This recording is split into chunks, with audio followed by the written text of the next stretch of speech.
You'll find them today in every Philippine city and town. Near highways, shopping centers, tourist attractions, scavenging or hustling for money and food. The exact number, no one knows for certain, but estimates run as high as 1.5 million children who spend much of their day and often nights living or working on the streets. They are driven here by crushing poverty and a dreary mix of other pressures. Some are with parents who barely get by on meager street jobs. Some are runaways, others abandoned or driven here by domestic violence and abuse. Before age 8, they're skilled at begging. Watch this girl's determination as she pleads for handouts from a passerby. Before 18, it'll be gang life, drugs, criminal activity, prostitution. Many will fall prey to physical and sexual abuse by adults.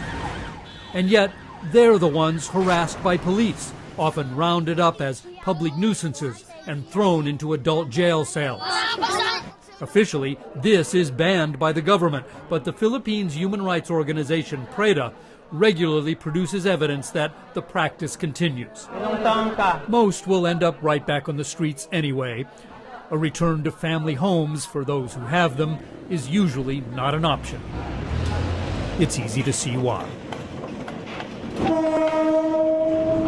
This is a place Filipinos call relays, the rails. It is one long, continuous, desperately poor slum that runs along the railroad tracks that go right through the center of the Philippine capital. Thousands of families live as squatters here, many for generations, literally right on top of one another. The conditions are just deplorable. The lack of sanitation, there's very little fresh water, it's overcrowded, it smells bad, and running right through the center of this place is an open sewer. It's an atmosphere that breeds disease, domestic violence, hopelessness. And it's why so many children say they prefer living on the streets.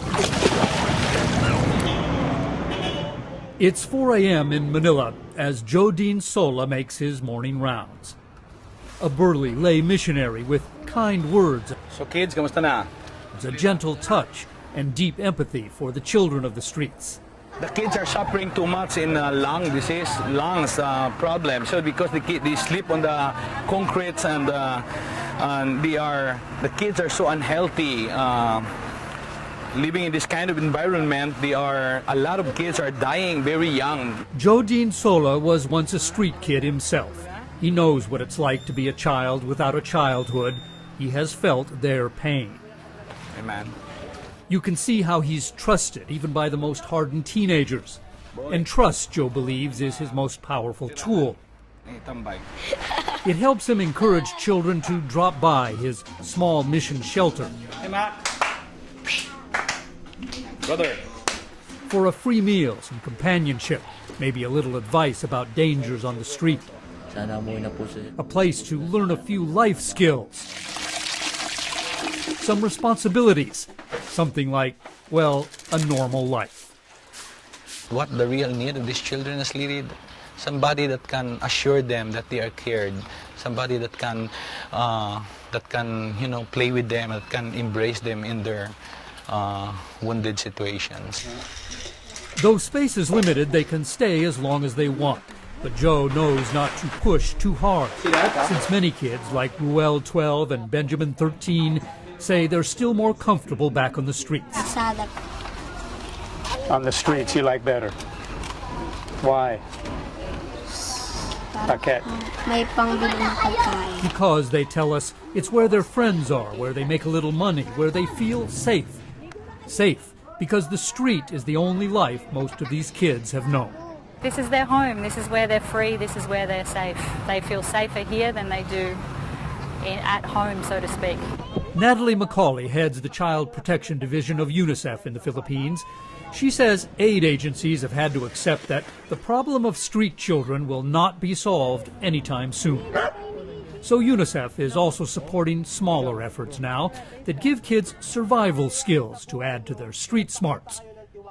It's information that could save them someday from violence or abuse. It's about having someone to trust. Someone like Jodine Sola over on the other side of town.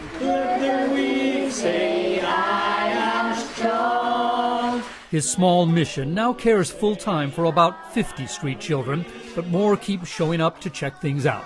Okay, palakpakan natin ang lahat ng... On some weekends, it's like one big block party. It gives Joe hope, even if it is a reminder of how much more needs to be done. I believe that, I can do something, I can contribute something to save these children. One child at a time. One child at a time, one child at a time.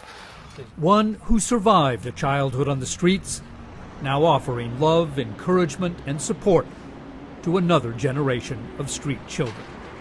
For World Focus, this is Mark Litke in Manila, the Philippines.